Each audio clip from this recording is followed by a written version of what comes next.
All right. I am with Assistant Fire Chief Brendan Burns of the Manchester Fire Department. Thank you for joining us today. Karen Rivard here with the Damon Home Team at Remax Insight. And I just wanted to reach out to you today and talk to you about what's going on out in the community and ask you some questions, if you don't mind, and see if we can kind of maybe help the community understand what's going on out there. So thank you for joining me. Thanks for having us. Absolutely. So my first question, Brendan, is how is this virus and the stay-at-home order affecting the first responder community? It's affected our response in a number of ways. We're finding our call volume, everybody's home now. So our overall calls are down, which is good. And our medical calls are actually down, which is also good. Our fire calls are up significantly. We've had, as you've seen in the media, we've had 2 major fires in the last 2 weeks, a total of 7 buildings, 8 buildings burnt, and they were all caused by careless disposal of cigarettes. So, with people not working, that we have people cooking at home more, people smoking at home more, people are just cooped up, and those kind of things are coming up, kind of unexpected, but it's definitely changed the way we respond to calls as well. I'm sure. And with more people being at home, do you have some safety tips maybe that you can recommend that they take now that they are home cooking more and, smoking and all those things? I mean, what are some tips that you can provide to maybe try to limit those calls? Sure. And one of the things we're seeing too is, with the remote learning environment, you may have multiple people in a household looking to plug in their laptops, charge cell phones, those type of things.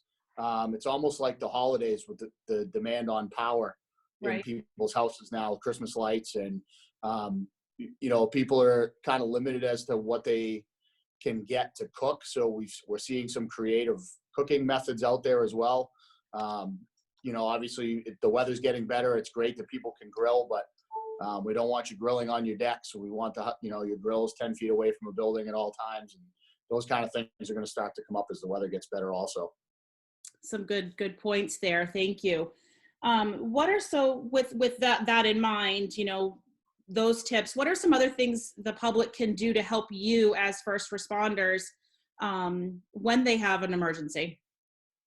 Some of the big things with us, you may find when you call 911 now, you're going to get what's called enhanced questioning.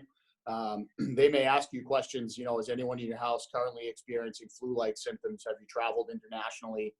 Those kind of things. That doesn't delay help. When you call 911, as soon as you're talking to a 911 operator, another operator in that room is already sending help to your house. So people get frustrated when they're asked additional questions. They think it's delaying our response. It's not. It's really important that you're honest with the callers at 911 and answer the questions that they're asking you. One thing we're finding is people are hesitant to reveal if they have flu-like symptoms, or even if someone in their house is positive for COVID-19. There's over 100 in Manchester already. And people have to understand you're not in trouble. It's not a punishment. We're not mad at you if you have this virus, but understanding that if you're honest with us, it helps us protect our responders when they arrive as well, with our personal protective equipment that we're very short on. We don't want to misuse it. We don't want to overuse it. But we want to make sure our personnel are protected when they enter your house as well. That makes total sense, and I totally agree with it. And I definitely thank you and your first responders and your personnel for all the work that they are doing on the front lines. Is there any other tips or tricks that we as consumers and the public can do to, again, help your first responders in any other way? Some of the things we're really big on and in need of is just simple cleaning supplies.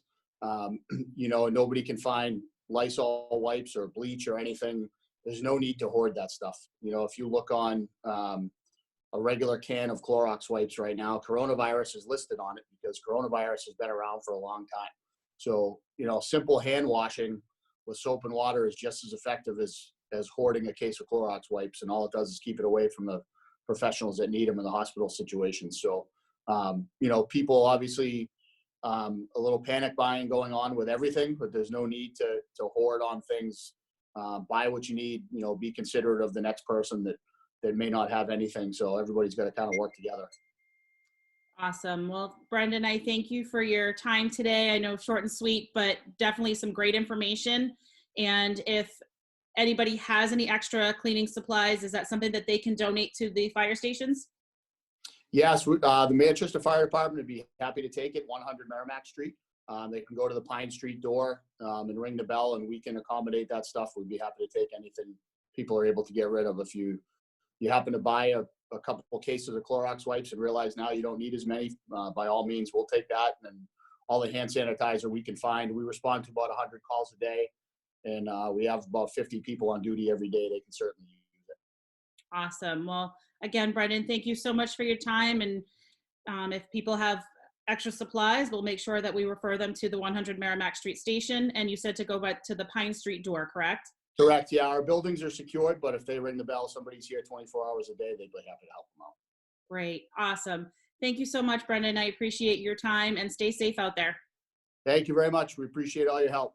All right. You have a great day. Thank you. You too. Thank you. Bye.